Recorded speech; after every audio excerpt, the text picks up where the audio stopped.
Olá, surpreendentemente o Senado Federal, o plenário, com 77 presentes, um dos quais, vale lembrar, se absteve por 34 votos favoráveis e 42 votos negativos, era necessário 41 votos para ser efetivamente aprovada a indicação presidencial.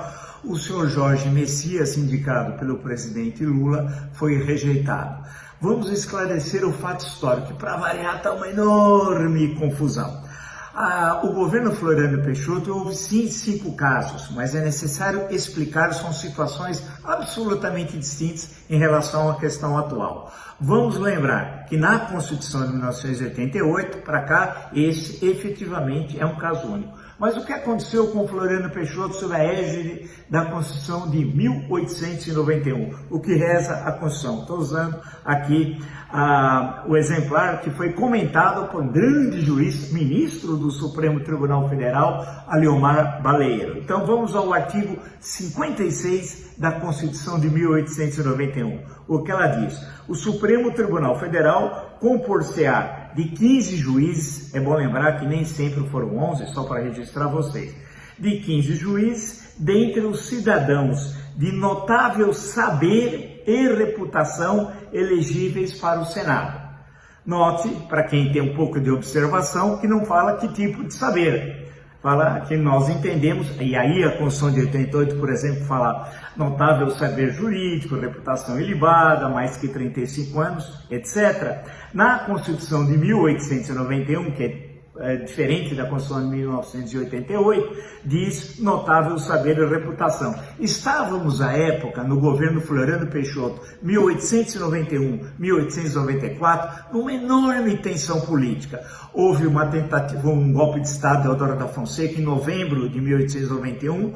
No final do mês, um contragolpe liderado pela Marinha e a posse do vice-presidente da República, o Marechal Floriano Peixoto. Em meio a tudo isso, vai explodir depois a Revolução Federalista, que vai incendiar os estados do Rio Grande do Sul, Santa Catarina e Paraná, e a Revolta da Armada, como era chamada a Marinha, que vai cercar o Rio de Janeiro e vai bombardear inclusive a capital. Como é que fica então a questão dos 5 ministros designados por Floriano Peixoto que foram rejeitados?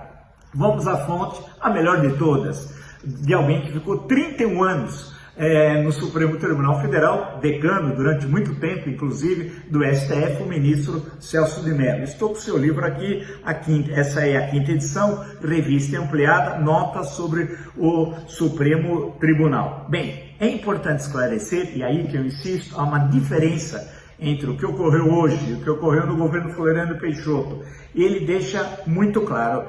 Eu vou ler só um parágrafo para não cansá-los. Vamos lá então. Na história republicana brasileira, ao longo, eu acrescento, de 137 anos, 1889 a 2026, o Senado Federal, durante o governo Floriano Peixoto, 1891 a 1894, rejeitou 5 indicações presidenciais, negando a aprovação a atos de nomeação das seguintes pessoas para o cargo de ministro do STF. Cândido Barata Ribeiro, que era médico, Inocêncio Galvão de Oliveira, general, Francisco Raimundo Everton Quadros, general também, o quarto, Antônio Caetano Seve Navarro, que era subprocurador da República, e o senhor Demóstenes da Silveira Lobo, diretor-geral dos Correios. Então notem que nós tínhamos 2 generais e um médico, o célebre republicano histórico,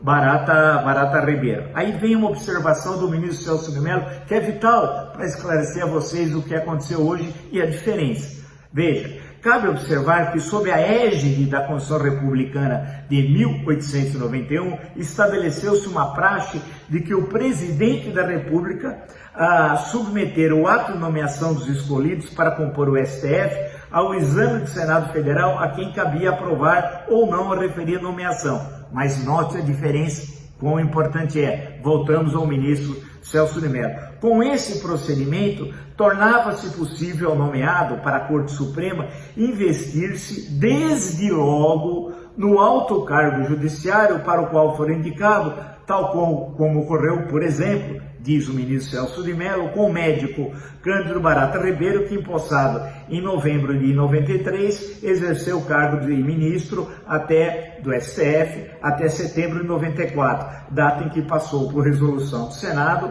tomada em sessão secreta, não teve a sua nomeação presencial aprovada. Ou seja, você já assumia e a posteriori é que tinha aprovação ou não. O caso clássico é o de Barata Ribeiro, até por ser médico e por ser uma figura importantíssima no momento da propaganda republicana, que é o período entre o Manifesto Republicano de 1870 e a Proclamação da República de 1889. Fechando a questão histórica e indo para a questão política, o que interessa, uma derrota acachapante do presidente Lula. Não soube analisar a conjuntura e imaginou que estava nos governos Lula 1 e Lula 2. Ele parece que não acordou que a conjuntura do governo Lula 3, nacional e internacional, é radicalmente distinta. E todo mundo sabia que o candidato Davi Alcolumbre, presidente do Senado e que sabotou, evidentemente, a indicação do presidente da República, era Rodrigo Pacheco.